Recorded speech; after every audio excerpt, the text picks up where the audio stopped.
सो प्रश्न उठता है कि भाई जब इनकम टैक्स की बात आती है तो मेजॉरिटी इंडियंस के हाथ पैर फूल जाते हैं।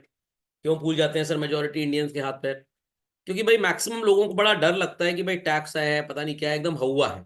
अब डर क्यों लगता है? Lack of education. कोई खा थोड़ा जाएगा इनकम टैक्स ऑफिसर आपको। तो सबसे पहले आपको यह पता होना चाहिए कि इंडिया में जब हम टैक्स की बात करते हैं, तो हम इनकम टैक्स की जब बात करते हैं तो इनकम कितने तरीके की होती है चिल्ड्रन? तो in Indian context, as per income tax act 1961 children, income is classified under 5 separate heads. How many heads? 5 separate heads. किसी भी इंसान की इनकम को आप 5 क्लासेस में डिवाइड करते हैं and accordingly tax is charged.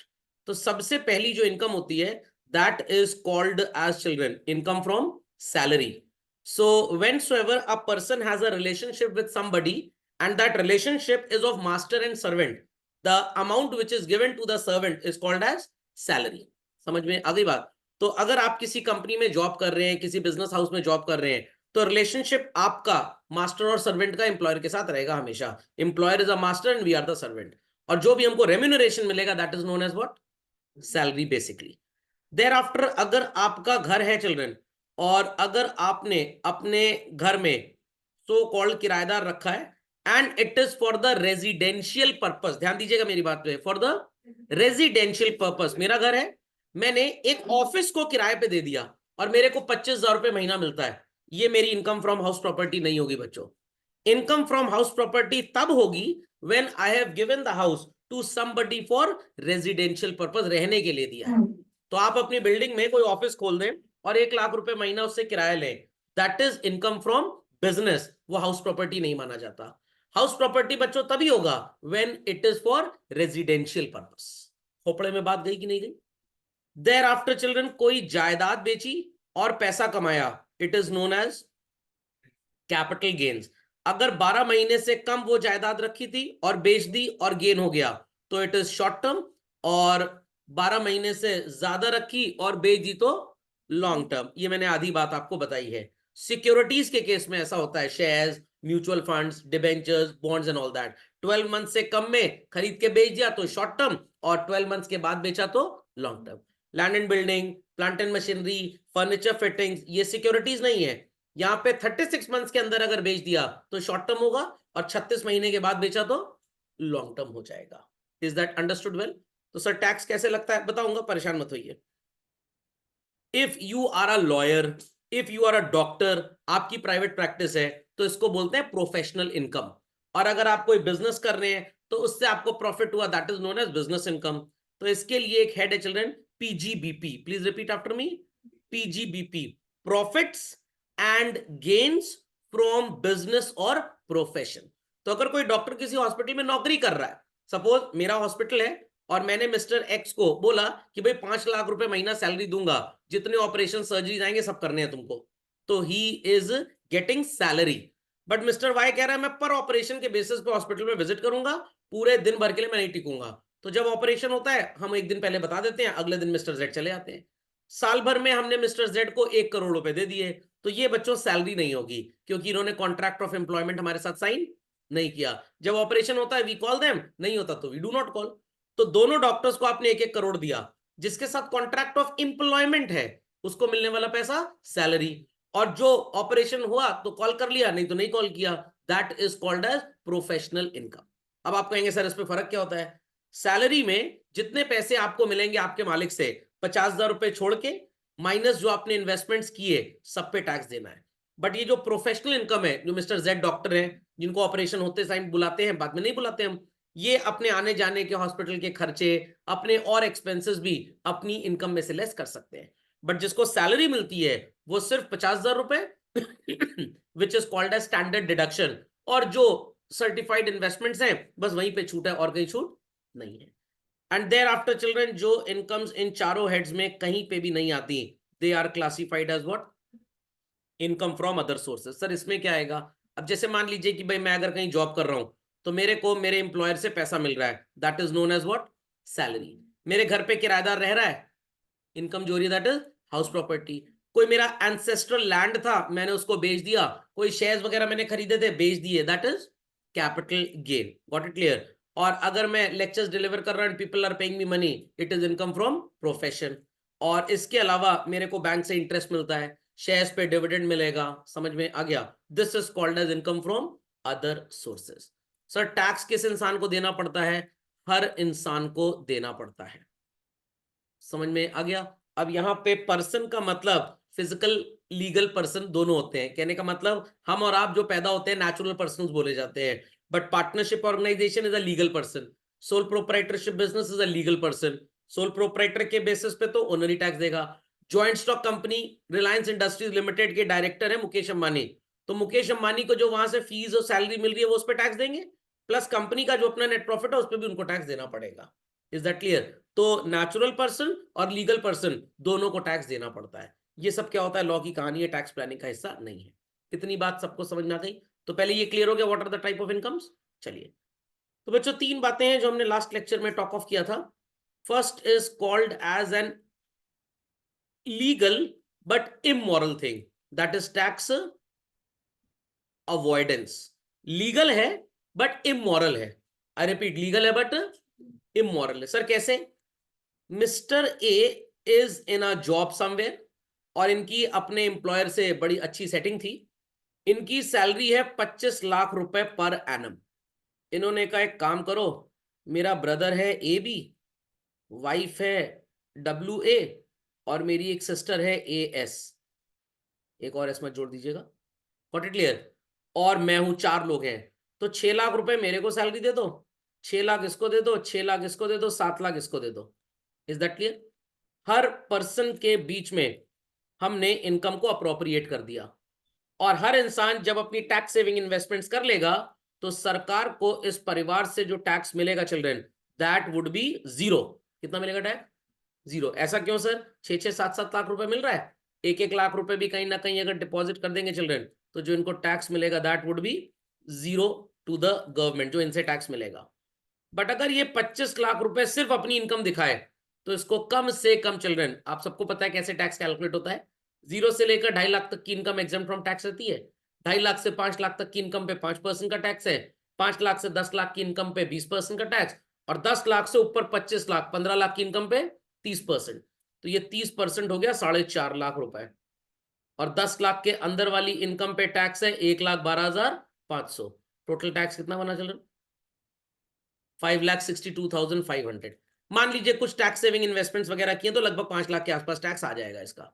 और अगर ये इस तरह से अपने मालिक से बोले मैं नौकरी करूंगा एक शर्त पे, पैसा सिर्फ मुझे नहीं दोगे, चारों परिवार के मेंबर्स को दोगे, काम सिर्फ मैं ही करूंगा। इंप्लॉयर कह रहा है मेरा क्या नुकसान है, मेरे को पैसे तो उतने ही देने, तुम एक के नाम पे लो या चार के नाम में। अल्टीमेटली बैंड किसकी बजाई जा रही है यहाँ पे? गवर्नमेंट ऑफ इंडिया की। तो ये लीगल है भाई, हम आपको 6 लाख तनख्वाह दे रहे हैं, आपको 6 लाख, आपको 6 लाख, आपको 7 लाख, समझ में आ गया? बट इट इज इमोरल, ये गलत चीज है, क्योंकि काम तो एक ही कर रहा है। पैसा कितने लोगों में डिवाइड हो गया? चार ने। सबने भी अगर बच्चों 6 लाख में से 1-1 लाख रुपए जमा कर दिया लेट अस से टैक्स सेविंग इन्वेस्टमेंट्स में, तो इनकम रिड्यूस टू 5-5 लाख। और जो बहन की इनकम थी 7 लाख रुपए, उसने भी 2 लाख जमा कर दिए, तो उसकी इनकम भी कितनी आ गई? 5 लाख। तो सरकार को टैक्स पता है कितना मिलेगा? जीरो, एक पैसा टैक्स नहीं मिलेगा।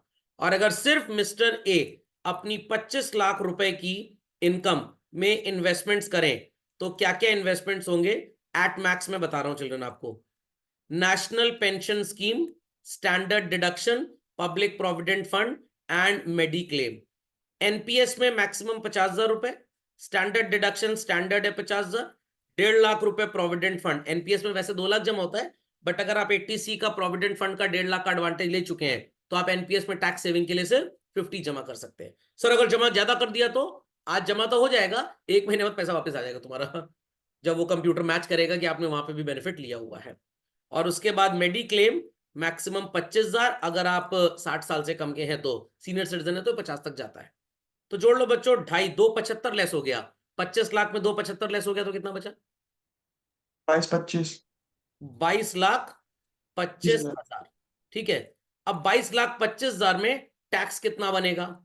0 से लेकर 2.5 लाख तक तो एग्जेम्प्ट है बच्चों, 2.5 लाख से 5 लाख तक लगेगा 5%, 5 लाख से 10 लाख तक लगेगा 20%, और आगे के 12,25,000 पे लगेगा 30%। तो जरा कैलकुलेट कर लेते हैं। 12,500 यहां पे आया, 1 लाख रुपए यहां पे आया, मैथ सबको आती होगी, सब लोग कैलकुलेट करें जरा।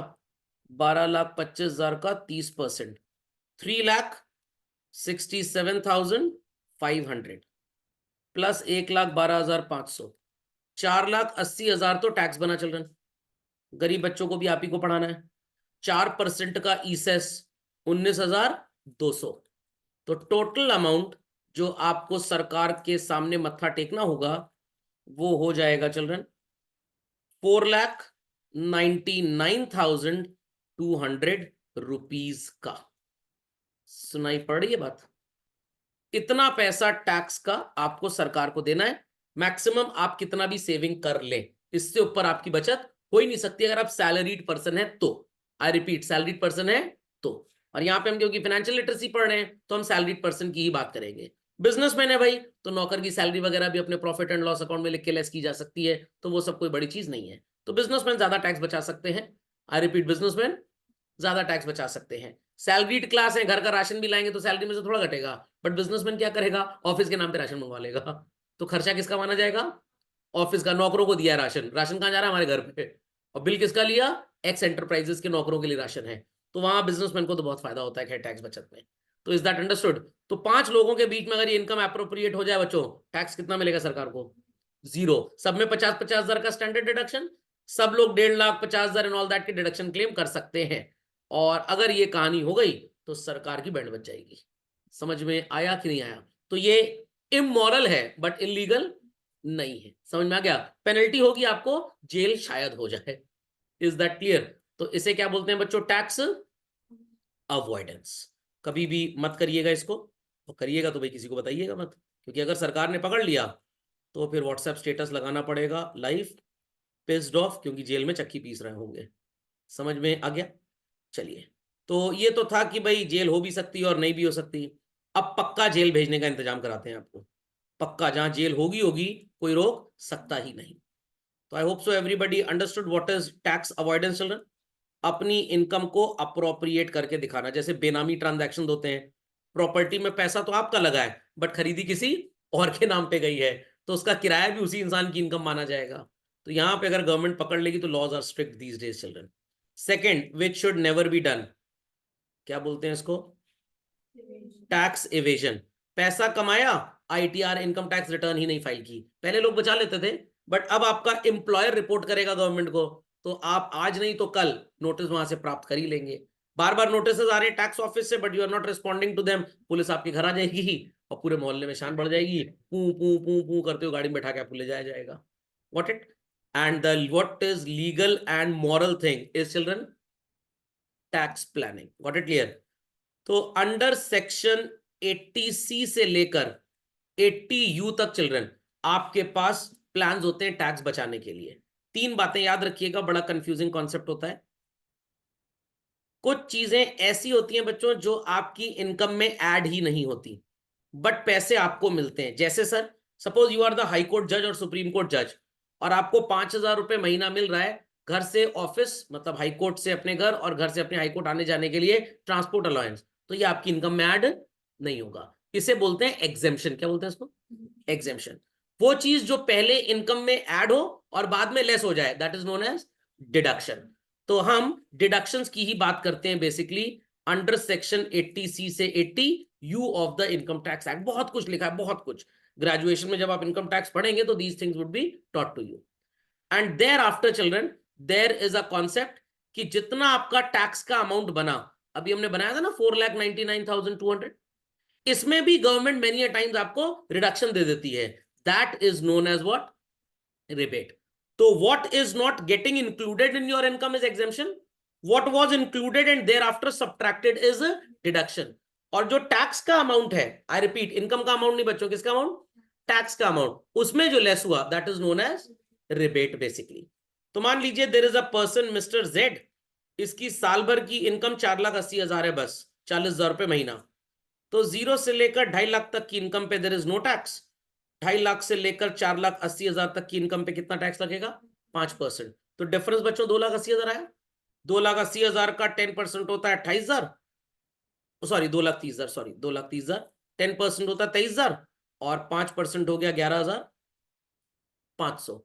आपकी इनकम बच्चों 5 लाख से कम की है, तो गवर्नमेंट ने कुछ साल पहले अंडर सेक्शन 87A एक स्पेशल छूट दे दी कि अगर आपकी इनकम सिर्फ 5 लाख रुपए तक की है, उससे ज्यादा नहीं होनी चाहिए, तो जितना भी 12,500 रुपए टैक्स का अमाउंट बनेगा आपको देने की जरूरत नहीं है। तो this is an example of rebate basically.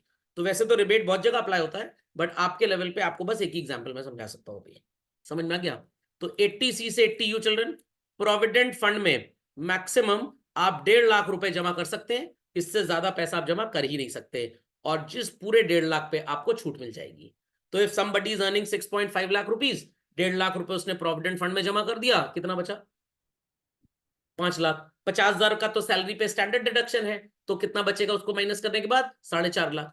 4.5 lakh पे कितना टैक्स बनेगा आपको पता है, तो आपको टैक्स देने की जरूरत नहीं है, आपको 87A का बेनिफिट मिल जाएगा। Understood everybody? तो बहुत जगह आपने देखा होगा लिखा हुआ है कि 5 लाख तक की इनकम पे टैक्स नहीं है। नहीं, जिनकी सिर्फ 5 लाख तक की इनकम है उनको टैक्स नहीं देना। जिनकी 5 लाख से ज्यादा है उन पे ये स्लैबिंग चलती है। 0 से 2.5 लाख पे 0 टैक्स, 2.5 लाख से 5 लाख पे 5%, 5 लाख से 10 लाख पे 20%, और 10 लाख के ऊपर जितना कमाएंगे 30%। अब बच्चे कहेंगे सर प्रोविडेंट फंड और पब्लिक प्रोविडेंट फंड में क्या फर्क होता है? जो लोग सैलरीड होते हैं उनका एम्प्लॉयर उनकी सैलरी से हर महीने कुछ पैसे काटेगा, उतना ही पैसा अपने पास से मिलाएगा और कहां पे जमा कर देगा? इंप्लॉय प्रोविडेंट फंड अकाउंट में। समझना क्या? बट एम्प्लॉय कह रहा नहीं मेरे को तो बुढ़ापे में खर्चा थोड़ा ज्यादा करना है, तो मेरे को बचत थोड़ी ज्यादा करनी है, तो ईपीएफ के साथ साथ वो एक और अकाउंट खोल सकता है जिसका नाम है पीपीएफ, पब्लिक प्रोविडेंट फंड। तो ईपीएफ सिर्फ उनके लिए those who are into job. अगर आप जॉब में नहीं है तो आपको प्रोविडेंट फंड का बेनिफिट ईपीएफ में नहीं मिलेगा, कहां मिलेगा? पीपीएफ में मिलेगा। तो like I am into job, तो मेरा एम्प्लॉयर भी मेरी सैलरी से पैसा काटेगा, और प्लस में अपना भी 1.5 लाख रुपए प्रोविडेंट फंड में जमा करता हूं। तो जो मैं खुद जमा करूंगा वो पब्लिक प्रोविडेंट फंड, जो एम्प्लॉयर के थ्रू जमा होगा वो ईपीएफ। सर फर्क क्या है? जो मेरा पीपीएफ का पैसा होगा, आपने पढ़ी है पीपीएफ स्कीम, 15 साल के बाद वो पूरा पैसा विद इंटरेस्ट वापस मिल जाएगा, मैच्योरिटी पे कोई टैक्स नहीं है। बट जो ईपीएफ का पैसा है चिल्ड्रन, 58th ईयर में I can apply to the EPFO office कि भाई अब 2 साल बाद मेरा रिटायरमेंट है, तो मेरा पैसा दे दो, मेरे को घर खरीदना है, या बच्चों की शादी करनी है, या मेडिकल इलनेस हो गई है, इन रीजंस के लिए आपको पैसा मिल सकता है। और पीपीएफ का पैसा जिस दिन अकाउंट खुला वहां से जैसे ही 15 साल कंप्लीट होंगे, आप चाहिए तो वापस ले लीजिए, नहीं तो 5-5 साल के लिए एक्सटेंशन भी हो सकता है। Understood this? Life insurance premium, जितना भी आप लाइफ इंश्योरेंस प्रीमियम पे करते हैं, किसी भी तरह की एलआईसी पॉलिसी हो चिल्ड्रन, आपकी इनकम में से वो डिडक्ट हो जाएगा। और सर कल को पैसा जो एलआईसी से वापस मिलेगा उस पे टैक्स लगता है। अब यहां पे 2 बातें हैं। अगर डेथ पे मिला, इंप्लॉई या कोई भी इंसान मर गया और फैमिली को पैसा मिला, तो उस पैसे पे कोई टैक्स नहीं है।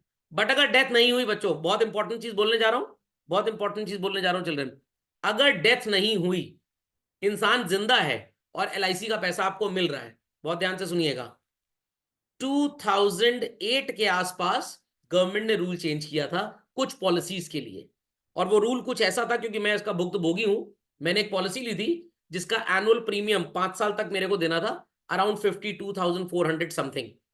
जब उस पॉलिसी की मेरे को 2.5 लाख रुपए मेच्योरिटी मिली, तो इंश्योरेंस कंपनी वालों ने मेरा टैक्स काट लिया, जो उनको काटना था, बाकी मेरे को देना था। तो I called to the LIC office and said कि भाई इंश्योरेंस की पॉलिसी की मैच्योरिटी पे तो टैक्स लगता नहीं है। कह रहे सर आप एकदम सही बोल रहे हैं, जब आपने 2001 में पॉलिसी ली थी तब ऐसा ही था, वो कोई जीवन आनंद टाइप पॉलिसी थी, आई एम नॉट श्योर नाम क्या था। 2.5 लाख रुपए मेरे को मैच्योरिटी मिली और मेरे वाइफ को भी लगभग इतनी मिली थी। उन्होंने थोड़े से टैक्स काट लिया, बाकी मेरे सीएनए का इस पे टैक्स है। मैंने कहा एलआईसी की पॉलिसी कहाँ टैक्स होता है? तो कह रहे नहीं, बीच में there was a change of rule, ये मनमोहन सिंह की सरकार ने बनाया था चिल्ड्रन, और उस रूल के अकॉर्डिंगली अगर आपकी इंश्योरेंस पॉलिसी का अमाउंट जितना है, ध्यान दीजिएगा मेरी बात पे, उस पे होने वाला प्रीमियम 20% ऑफ द अमाउंट से ज्यादा है, 20% ऑफ द अमाउंट से ज्यादा है, तो आपको मैच्योरिटी प्रोसीड्स पे टैक्स देना पड़ेगा। ये पॉलिसी बेचते टाइम तो नहीं हुआ, बीच में गवर्नमेंट ने रूल चेंज कर दिया, और रूल इसलिए चेंज किया था क्योंकि एलआईसी की बड़ी प्रॉफिटेबल पॉलिसी थी, एलआईसी को हो रहा था नुकसान, तो लोग बहुत पॉलिसी ले रहे थे, तो गवर्नमेंट रेस्ट्रिक्ट करना चाहती थी, तो गवर्नमेंट ने कहा एक काम करते हैं, इस पे टैक्स छूट खत्म कर देते हैं। तो जो लोग टैक्स सेविंग के लिए एलआईसी लेते हैं वो नहीं लेंगे। खून जल गया था बच्चों उस साल, 1,12,000 रुपए सरकार को सिर्फ इस पे टैक्स देना पड़ गया मेरे को। समझ में आ गई बात कि नहीं आई बात? और यही पॉलिसी अगर मेरी लॉन्ग टर्म होती तो मेरा प्रीमियम 5 साल में जो 50-52 हजार रुपए हर साल गया, अगर हर साल 40,000 से नीचे जाता तो ये टैक्सेबल ना हो। Got it clear?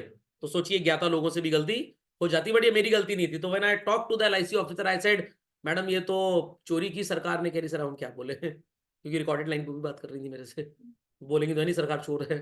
तो ऐसे भी कर्मकांड होते रहते हैं बच्चों। समझ में आया कि नहीं आया? पक्का। आज वो सॉवरेन गोल्ड बॉन्ड एक स्कीम चलती है ना, पैसा लगाइए गोल्ड बॉन्ड में। तो अभी गवर्नमेंट कह रही है कि 8 साल बाद जब मेच्योरिटी होगी हम टैक्स नहीं लेंगे। आज की गवर्नमेंट बोल रही है, कल को गवर्नमेंट चेंज हो जाए कह नहीं हम टैक्स लेंगे। तो आप क्या करेंगे? या तो टैक्स दीजिए या तो उसामा बिन लादेन बनिए, बगावत करिए, और तो कोई तीसरा चारा है नहीं आपके पास।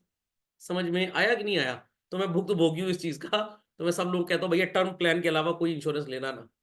Then we have pension plan children. अब ये पेंशन प्लान क्या होता है? मान लीजिए बच्चों मैंने एक HDFC का पेंशन प्लान ले लिया और मैं उनको हर महीने 10,000 रुपए दे रहा हूं। तो एक साल में बच्चों मैं उनको कितने पैसे दे दूंगा? 1,20,000। और 20 साल तक ये पेंशन प्लान मैंने चलाया तो लगभग 24 लाख रुपए मेरा जमा हो गया। HDFC वाले मेरा ये पैसा म्यूचुअल फंड्स वगैरह में लगाते हैं और 20 साल बाद ये पैसा हो गया 60 लाख रुपए। कितना? 60 लाख। अब वो मेरे से कहेंगे आपको हर महीने हम इसमें से कुछ पैसा देंगे, बिकॉज अब तो आप जॉब में है नहीं।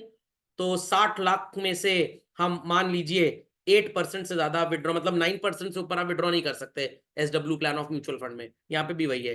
तो 60 लाख का 8% कितना हो गया चिल्ड्रन? 4,80,000 डिवाइडेड बाय 12, हर महीने मेरे को कितना मिलेगा? अब मैं इसकी कहानी बताता हूं। जो हर महीने आप जमा कर रहे थे ना उस पर तो टैक्स नहीं लगेगा। तो अगर मैंने मान लीजिए साल भर का 8 लाख रुपए कमाया और 1,20,000 रुपए पेंशन प्लान में जमा कर दिया, तो व्हाट इज 8 लाख माइनस 120? 680। मेरी टैक्सेबल इनकम 680 मानी जाएगी, 1,20 पे टैक्स नहीं है।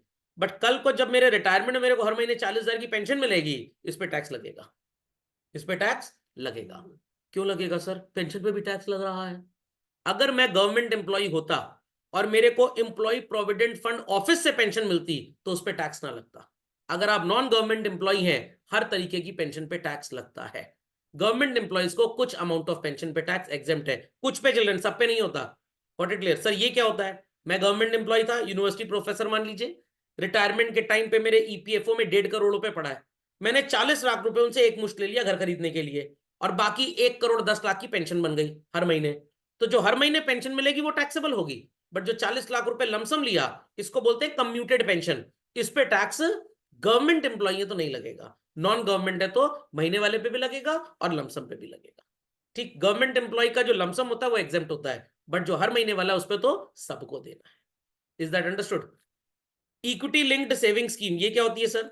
आप म्यूचुअल फंड में पैसा लगाइए, कुछ पैसे आपके मार्केट में जमा होंगे और कुछ का आपका इंश्योरेंस हो जाएगा। तो लाइफ भी सिक्योर्ड है, पैसा भी ग्रो कर रहा है। बट ये बकवास टाइप के प्लान होते हैं, कभी लेने चाहिए। इंफ्रास्ट्रक्चर बॉन्ड्स, ये पैसा RBI के थ्रू गवर्नमेंट के पास आपका जाता है चिल्ड्रन। RBI की वेबसाइट पे जाके आप देख सकते हैं गवर्नमेंट ऑफ इंडिया के bond. And this money invested in construction of dams. BSNL को पैसा मिलता है टेलीफोन का टावर लगाने के लिए, इंडियन रेलवेज को पैसा मिलता है और पटरियां बिछाने के लिए, वंदे भारत ट्रेन बनाने के लिए। तो these are infrastructure bonds. And ये है national saving certificate, through post office मिलेगा बच्चों। Got it clear? 5 साल का लॉक इन पीरियड है, 5 साल से पहले आप इसको एनकैश नहीं करा सकते। जितना पैसा आप जमा करेंगे वो तो एग्जेम्प्ट है, जो हर साल इसका इंटरेस्ट होगा वो तब छूटेगा अगर आपने दूसरी जगह पे 1.5 लाख रुपए तक का पूरा इन्वेस्टमेंट बेनिफिट नहीं लिया। अगर आपने इस साल NSC में पैसा जमा कराया, अगले साल NSC का आपको इंटरेस्ट मिला 10,000, और दूसरी जगह आप 1.5 लाख रुपए का टैक्स का बेनिफिट इन्वेस्टमेंट का ले चुके हैं, इस 10,000 के इंटरेस्ट पे टैक्स देना पड़ेगा। और अगर नहीं लिया तो बच जाएगा। तो NSC किसके लिए अच्छा होता है, प्रोविडेंट फंड किसके लिए अच्छा होता है, मैं सब आपको बता देता हूं। Those who wish to invest for long term children, they should go for provident fund. Public provident fund तो बाय डिफॉल्ट होगा ही होगा if you are into job. Job में नहीं है तो कहां से आएगा पब्लिक प्रोविडेंट फंड चिल्ड्रन? समझ में आ गई बात? तो अगर आप लॉन्ग टर्म इन्वेस्ट करना चाहते हैं तो go for public provident fund children. If you have interest in covering the risk of life children, only then you should go for LIC, life insurance premium। समझ में आ गया? अगर आपको रिस्क में इंटरेस्ट नहीं है तो आपको कभी भी इंश्योरेंस नहीं लेना चाहिए। Pension plan children, after retirement earnings कहां से आएंगी? कोई प्रॉपर्टी भी नहीं है आपके पास, ना आप डॉक्टर हैं कि जिंदगी भर कमाते रहेंगे जब तक जिंदा रहेंगे, तो भाई आपको एक फिक्स इनकम चाहिए, तो you should go for what? Pension plan. You want growth of money plus you want to cover the risk of life, so you should go for what? ELSS. Infrastructure bonds, risk is zero, आप कभी नहीं बन पाएंगे investment के hero, तो you should go for what? Infrastructure bonds.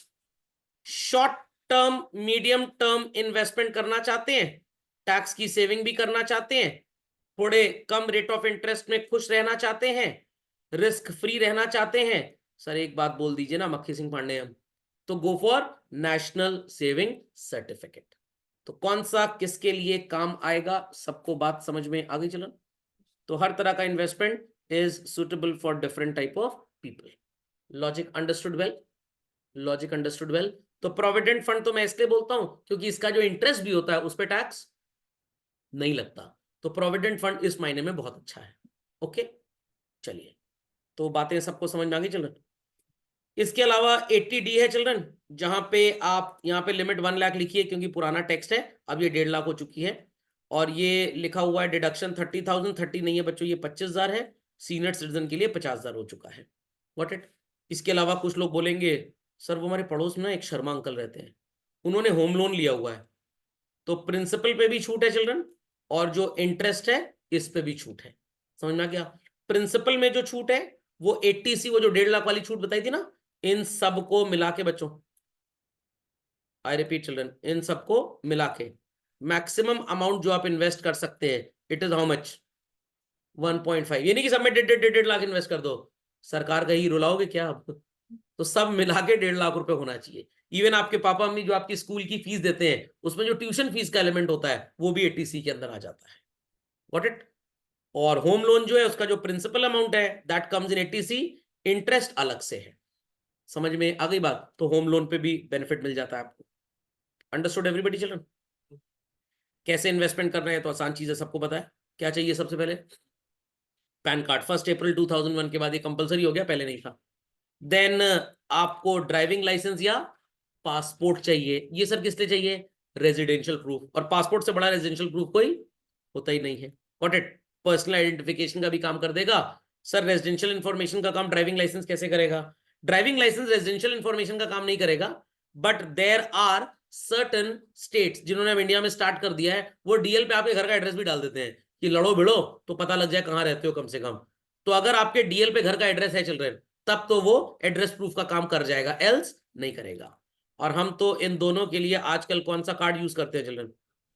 Aadhaar card. क्योंकि आपका photo और नाम है तो it is a proof of personal identification. क्योंकि एड्रेस भी होता है आपके आधार पे तो it is address proof. Sir birthday party का भी प्रूफ है सर वो, क्योंकि हमारी डेट ऑफ बर्थ भी होती है. ओके. देर आफ्टर जो इन्वेस्टर है उसको ब्रोकर या रिलेशनशिप मैनेजर के पास जाना चाहिए अगर बैंक के थ्रू इन्वेस्ट कर रहा है, तो दे विल टेल यू कैसे आपको फॉर्म भरना है. केवाईसी. पहले केवाईसी नहीं होता था, जब से ये मनी लॉन्ड्रिंग वगैरह बढ़ गई, टेररिस्ट फंडिंग वगैरह, तब से केवाईसी बिकम्स इंपॉर्टेंट. केवाईसी में क्या होता है sir?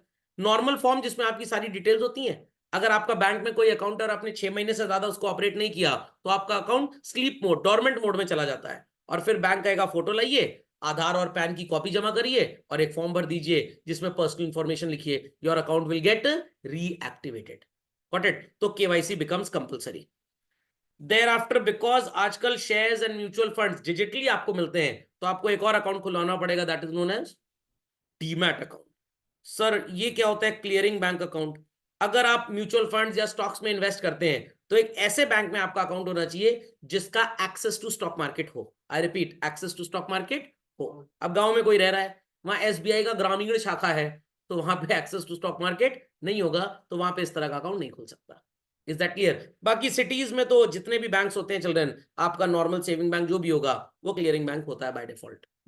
Okay, so people understood this? अब अगर आप परेशान हैं तो आपका ग्रीवियंस कौन रिड्रेस करेगा? शेयर सिक्योरिटीज से अगर है तो सेबी या मिनिस्ट्री ऑफ कॉर्पोरेट अफेयर्स का दरवाजा खटखटाइए. डिबेंचर्स है, कॉर्पोरेट डेट्स है, तो RBI, again ministry of finance. Commodities में आप ट्रेड करते हैं तो चिल्ड्रन फॉरवर्ड्स मार्केट कमीशन, ये अब नहीं चलता, now it is SEBI only. Foreign exchange में डील कर रहे हैं, स्टॉक एक्सचेंज के पास जाइए, अगर वो नहीं सॉल्व कर पा रहा तो किसके पास जाना है? आरबीआई। अब आरबीआई के पास मत चले जाइएगा, आरबीआई गवर्नर से मिलना है हमको, ईमेल के थ्रू सब कुछ होता है। और सबसे पहले तो फाइनेंशियल मार्केट है तो you have to approach to SEBI. इनकी वेबसाइट पे आपको एक बटन मिलेगा चिल्ड्रन, और बटन पे क्या लिखा होगा? Scores, SEBI complaint redressal system. आप वहां पे जाके अपनी एप्लीकेशन का पूरा डिस्क्रिप्शन दे दीजिए, your issue would be resolve. Insurance से प्रॉब्लम है तो पहले इंश्योरेंस कंपनी के पास जाइए, और नहीं रिजॉल्व कर पा रहे हैं तो IRDAI के पास जाइए, insurance regulatory development authority of India. They will definitely resolve your matter. Mutual funds है, प्रॉब्लम है, सबसे पहले जाइए एसेट मैनेजमेंट कंपनी के पास। नहीं समझ रहे वो लोग तो उसके पास जाइए स्टॉक एक्सचेंज, और वो भी नहीं समझ रहे तो सेबी। अभी रिसेंटली चिल्ड्रन लास्ट ईयर मई तक मेरा कैनरा रेबेको का एक SIP था। पहले ब्रोकर के थ्रू पैसा जाता था, अब डायरेक्टली जाने लग गया है। तो मेरे पास रिपोर्ट ठीक से आती नहीं है, कंपनी से ईमेल आया तो आया, नहीं तो नहीं आया। तो मैंने एप्लीकेशन फाइल की हुई है AMC को, व्हाई डिड दिस हैपन। तो उनके पास से रिप्लाई एक बार आया था, ये आपने चूज किया है। मैंने चूज ही नहीं किया। और अगर मैंने चूज किया होता तो जो मेरे पैसे कटते हैं उसका एक ट्रांजैक्शन नंबर आता है, ट्रांजैक्शन नंबर के साथ एक ID होती है, and that ID is every month coming same. जैसे पहले कट रहा था वैसे ही अभी कट रहा है। तो पहले मेरे पैसे ब्रोकर के थ्रू कंपनी तक जाते थे, अब मेरे पैसे सो कॉल्ड डायरेक्टली जा रहे हैं, ब्रोकर कट गया बीच से। तो सर आपका क्या नुकसान है? मेरा नुकसान ये है कि जो बीच का मेरा मिडिल मैन मेरा दोस्त है, कमीशन उसको मिलेगी तो मेरे से शेयर करेगा, सीधे कंपनी को मिल रही है। Okay. Non banking financing company, sir ये क्या होती है? मुथूट फाइनेंस का नाम सुना है? अमिताभ बच्चन जी कहते हैं ना वहां से लोन ले लो। Very good. तो आप उन्हीं के पास जाइए, अगर कोई प्रॉब्लम है और नहीं रिजॉल्व होता तो कहाँ जाना है? RBI जाना है। Very good. और अगर किसी कंपनी का किसी कंपनी के साथ मर्जर हो गया, आपके पास शेयर्स थे मारुति के, मेरे पास थे टाटा के, और अब इस कंपनी का नाम माता हो गया है, मारुति और टाटा मिलके बन गए माता। समझ में आ गया? तो अब हमें प्रॉब्लम हो रही है, मारुति वाले हमको डिविडेंड दे नहीं रहे, तो हमें कंपनी के पास जाना पड़ेगा, कंपनी हमारे शेयर को क्या करेगी? मर्ज कर देगी। और अगर कंपनी नहीं सुनती तो कौन सुनेगा? और सुनाएगा भी बाद में। मर्जर हो गया कंपनीज का, again ministry of corporate affairs. और अगर गवर्नमेंट बॉन्ड्स की कोई कहानी है तो मोदी जी के पास जाएंगे, RBI के पास जाएंगे। समझ गए सब लोग? चलिए भाई। सबसे इंपॉर्टेंट चीजें आपको मैंने बता दी बच्चों। आई होप सो हमारी ये 7-8 महीने की जर्नी बहुत अच्छी लगी होगी लोगों को। तो ये सेल्फ असेसमेंट है, थोड़ा सा पढ़ लीजिएगा इसको। Got it clear? Next upcoming weekend में I will be taking a financial literacy assessment test having around 50 questions in the form of Google form. कोई फेल पास नहीं होगा उसमें, परेशान मत होइए। Got it clear? हाँ, स्कोर आपका डेफिनेटली आपको नजर आएगा उस पर। And thereafter you will get a certificate, ताकि कल को जब भी आप कहीं पे MBA करने के लिए, CA करने के लिए, ट्रेनिंग करने के लिए जाए, तो भाई आपके पास एक सर्टिफाइड स्ट्रक्चर हम पढ़ लिख के आए हैं। खोपड़े में बात गई। फिर वो आपसे क्वेश्चन भी करेंगे कि सही में आप पढ़ लिख के आए कि फर्जी सर्टिफिकेट ले आए हैं। समझ में आ गया? तो आपकी पढ़ाई लिखाई सप्लीमेंट हो जाएगी मेरे सर्टिफिकेट से, और सर्टिफिकेट सप्लीमेंट कर देगा आपकी पढ़ाई लिखाई। ओके। चलिए, तो इसी के साथ सेवाएं होती हैं समाप्त।